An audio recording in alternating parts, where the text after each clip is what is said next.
With us now are Jeff Keller and Andrea Keller. Welcome to the show. How are you? We're good. We're happy to be here. So a creative, loving, artistic couple, celebrating life every day together, making beautiful music together. I want to hear about your love story. Tell us how it began. You have to read.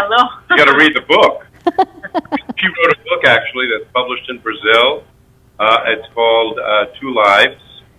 That is a long story. It's a long story, but you have to believe in the another dimension. Right. In past, a lot of stuff, a lot of magical stuff. When we first met through our mutual friend, Jerry Appelstein, he told me about you being the Phantom. And I was like, wow. I said, on my piano, I happen to have a little music box of the monkey. I have been such a big fan of the Phantom for so long. Tell us about that experience for you. That's one of your, you have a lot of accolades, but I just want to talk a little bit about that. I'm going to try to be fast. It was amazing. I heard that Andrew Lloyd Webber was doing Phantom of the Opera. I'm a big horror movie fan, science fiction. Like Bela Lugosi and that kind of stuff? Okay. Doing Phantom of the Opera, they did in London. I said, I don't care what I have to do. I'll sweep the stage. I just have to be part of that. And I auditioned with a lot of millions of other people. And I actually I had a small role in the show, and I was Michael Crawford's understudy to start. And I went on for him through on a crazy day. I went on for him with almost no rehearsal, not with the orchestra, and I became the first American to play the Phantom. And I did, from that point on, I did about 1,000 performances as the Phantom. I did the show for 17 years on Broadway. And it was an amazing experience.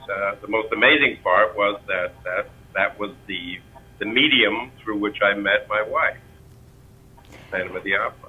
And it's all about dance and music. You do so much with dancers. Let's talk about that as well. We opened up a dance studio 18 years ago in Hackensack, New Jersey. We were there for 3 years. And then we moved here. We were here for 15 years, where I taught voice and acting, and my wife, along with as many as 7 other teachers, taught dance, all types of dance, ballet, jazz, tap, and art. Yes, she had art classes also because she's a painter. And as you see behind, talk about Phantom of the Opera. Yes. Behind us, we strategically located this painting. That's one of her paintings, which did of me as the Phantom. I love your artwork also, Andrea. When I look at the things that you've built, from the palette, to your artisan bread making, creativity just exudes from both of you. You have such a passion, such a love for one another. Jeff, you've put together a lot of videos and things and compilations of things that just kind of come to you for each other. Yeah, we love, and we actually built this place, and I mean built with our hands. I've done carpentry since I was a teenager, and we came into this place and we totally renovated it because it's 5,000 square feet, and there's no way we could afford, not only financially, but afford to put up with other people's work. Very picky. Yeah, very picky. Some people might use the word controlling. I'm a perfectionist. And we did everything here, including all the videos, and each year videos of our recital, program, costumes, the graphic design. We do ourselves, and we used to do. Now we're changing completely what actually going to be the Entire Creative Center, because one of the things that I actually my rule when the studio was open is when you step in, I don't know what your religion, your social class, where you're from, what is your ethnicity. I only know that you have to be loved. And the first rule, the kids always know, yes, we have to hug and kiss Miss Andrea. Doesn't matter. That was the rule. And then I don't know how to undo my first rule now with the social distance. And I can't not being together, and then, but I have to be healthy now. And then So- was very, very hard, and now we have to recycle all the way to continue doing our art, but with the respect of health of everybody. Absolutely. I think self-hugging, you know, have you ever done it like when you like hug yourself and from the back it looks like someone else is hugging you? Yeah, absolutely. So you could do that. Or I've been making like these little handheld kind of heart kind of shapes, you know, that represents like a hug, you know, like a heart to you. And I think it's just finding other ways of expressing ourselves. But certainly through dance, through music, through art. I grew up actually painting. I don't know if I shared that with you guys last time. Besides growing up singing in a patriotic singing group, I am also a painter and a visual artist. And I feel like sometimes does your hand ever tingle when you know that you're supposed to create? Or does your voice, like, what's that inner part of your soul that speaks to you that makes you know you've got to move energy in that direction? Oh my God. I started my career as a painter in 2000. Okay. And I'm a self-taught artist, and that created some difficulties as a resume. Also, like, hey, I did myself. Why, you never went to Italy? No, I did myself. Like, but anyway, and I'm, one of the things that I love to do and that I'm good at is portrait.